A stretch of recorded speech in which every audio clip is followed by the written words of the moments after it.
Almost all of the music you hear nowadays is over-exaggerated for an artist to get more streams. It's not so much about the art, but about the marketing of the artist, as they use their controversies to sell their art. We've seen rap music evolve from storytelling to fun music to outright degenerate. But what are the effects of this music on Western culture? And how is the music you're listening to making you depressed?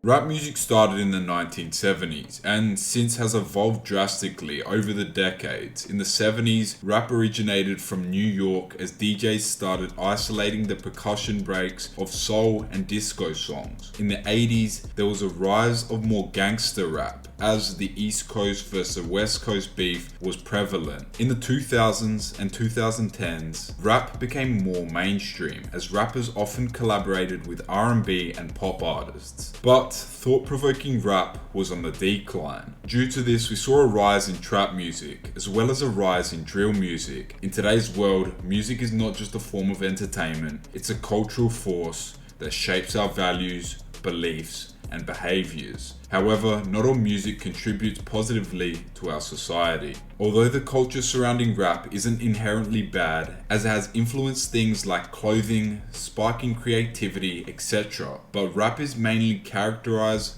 by explicit lyrics, glorification of violence, glorification of casual sex and drug use, as degeneracy has become a dominant force in mainstream music. While artistic expression is valued, this type of music romanticizes a destructive lifestyle. It creates a culture where violence and materialism are celebrated, and it affects how people act, leading to societal divisions and conflicts. A study conducted in 2006 by the Prevention Research Center of Pacific Institute for Research and Evaluation in Berkeley, California, suggests young people who listen to rap and hip-hop are more likely to abuse alcohol and commit violent acts. A survey in 2017 also revealed that 36.7% of people believe that rap glorifies violence. Where rap started off as a means of expression, as rappers would talk about their struggles and hardships they faced growing up, rap developed into something more. A huge influence on culture,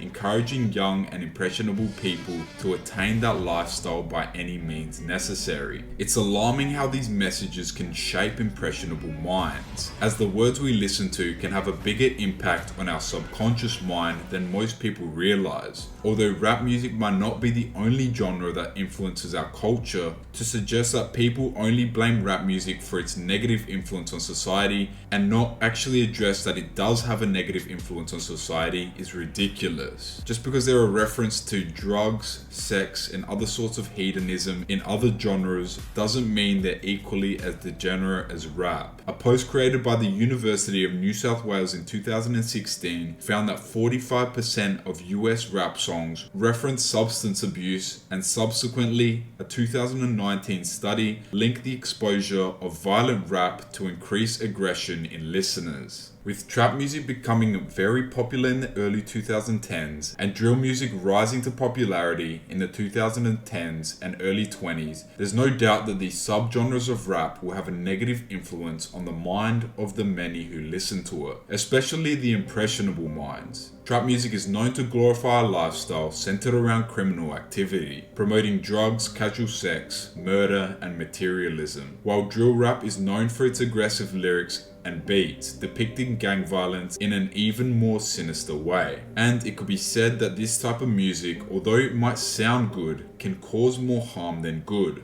especially in poverty-stricken areas, as it might influence people to live a type of lifestyle in order to attain fame and recognition, which will only glorify a lifestyle of violence and retaliation, perpetuating cycles of conflict and trauma within poorer communities. And it's pretty safe to say that most of these degenerate rappers don't have much talent, only the backing from major labels, which obviously have the ability to promote any okay sounding song to the top of the charts. On top of all this, rap music doesn't only have a negative influence on young men, but on young women too, as these rappers may be influencers in the eyes of many young impressionable women. For example, you have many female artists like Megan Thee Stallion only talking about sex and constantly shaking their ass, which may cause listeners to act very degenerate, thinking that what is promoted by the degenerate culture is acceptable, dividing men and women even further, which takes us away from traditionalism. The constant exposure to these themes in trap music and drill rap can desensitize young listeners to the dangers of illegal activities and lead to misguided aspirations. It creates a cycle of poverty and crime, further widening the socio-economic divide